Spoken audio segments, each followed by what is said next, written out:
Salut la peinture. Bon, j'espère que ça avance chez vous.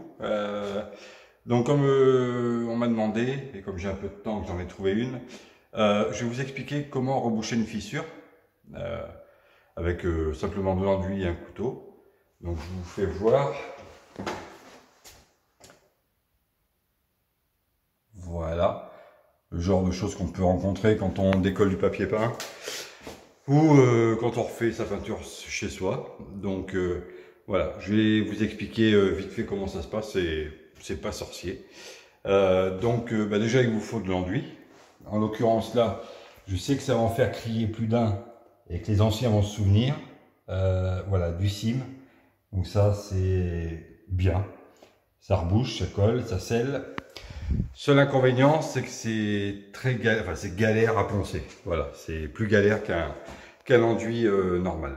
Donc il existe plusieurs types d'enduits, les enduits de rebouchage, les enduits de garnissage et les enduits de lissage. Voilà, l'enduit de lissage, ce sera plus pour finir un produit, on va dire l'enduit fin nickel et qui viendra se poncer tout doucement. Ça c'est vraiment pour la finition de l'enduit. Voilà, mais en première couche, deuxième couche, on peut y aller assez grossièrement. Donc je vais vous faire voir ça, je vous fais une petite pause et je vous fais voir. Donc voilà, on a une autre fissure. Donc la première chose qu'il faut faire quand on a une fissure, c'est de l'ouvrir. C'est-à-dire que vous mettez légèrement, je ne sais pas si on va bien le voir là, votre couteau en biais. Vous appuyez, pas besoin d'appuyer comme un malade, hein, pour en fait l'ouvrir. Bon, forcément, il y a un peu de papier dessus. Donc, vous l'ouvrez. En fait, ça va permettre, ça va retarder la fissure. C'est-à-dire qu'elle reviendra, mais dans des années. Comme on aura creusé, elle va pas réapparaître tout de suite du fait qu'on l'ouvre. Voilà. Je sais pas si on a bien vu, on a dû voir que dalle. Voilà, comme ça. Et une fois...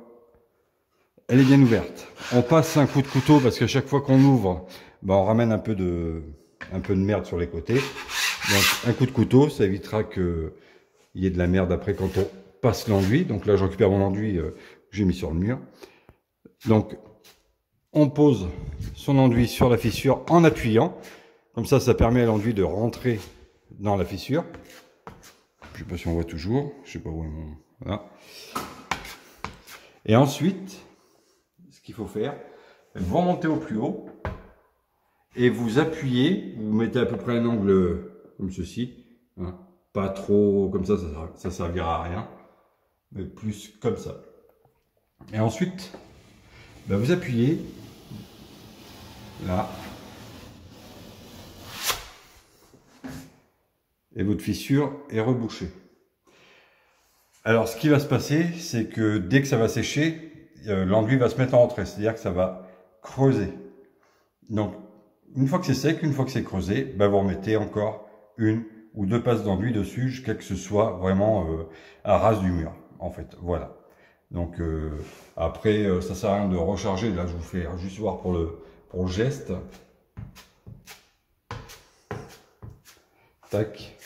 On appuie quand même, hein, on le fait rentrer dedans. Et ensuite...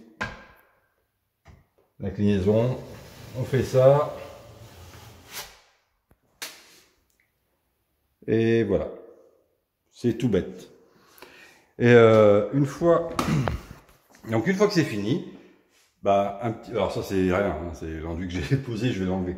Une fois que vous avez fini, un coup de ponçage léger, surtout sur les côtés, parce que sur les côtés, on va peut-être pas bien le voir. Sur les côtés, ça fait comme pour les bandes, on a le surplus d'enduit. Donc lui, c'est vraiment insister sur le côté. Voilà. Donc, puis après, vous mettez, si c'est juste une ou deux fissures par-ci par-là, avant de repeindre, vous mettez une petite légère couche de peinture dessus, hein, à mourir. Pas besoin d'y aller en graissant le rouleau. Juste comme ça, tout doucement, à mourir. Et puis après, vous attendez que ça sèche. Et puis vous pouvez rouler. Voilà, c'est aussi simple que ça. Bon, écoutez, j'espère que ça vous a plu. Likez, partagez, n'aimez pas, comme vous voulez.